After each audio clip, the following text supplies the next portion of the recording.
Hey everyone, thanks so much for joining us today for Theology Thursday. I'm Matt Chesser. I have a great friend of mine, Big Mike. He's going to be opening up God's Word with us, so without further ado, let's do it together.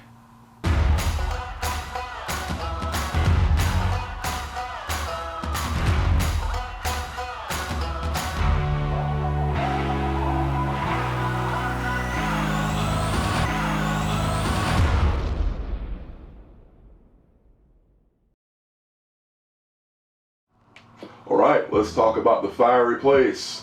Let's talk about that scary place. Let's talk about hell. Hell is categorized into two different locations, two different places. One called the pit and the other called the lake of fire. Let's talk about the pit first. The pit, also called Hades. Jesus calls it the outer darkness, where there's weeping and gnashing of teeth. Those references are the Gospel of Matthew chapter 8, verse 12, chapter 22, verse 13, chapter 25, verse 30, and of course, Gospel of Luke, chapter 16, 23. There's fire in hell. There's smoke and tormenting creatures that don't die. Revelation 9. Interestingly enough, it was originally made for the third of the angels that rebelled in the beginning. Catch that reference in Revelation 12. Also, Genesis 6, we see what those angels did.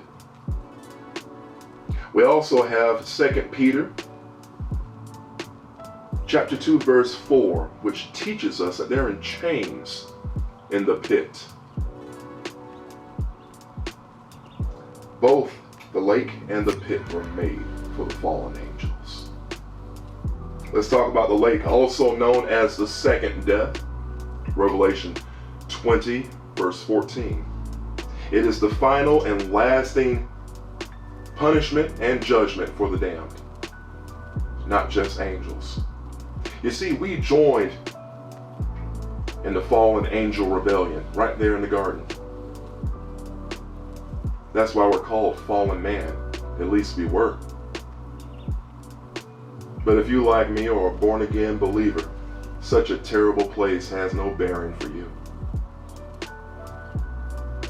And it's good that every believer has a appropriate knowledge of hell, because we got some rescue work to do. Preach Jesus Christ and teach Jesus Christ. He is the only one who can deliver us from the fate of rebellion.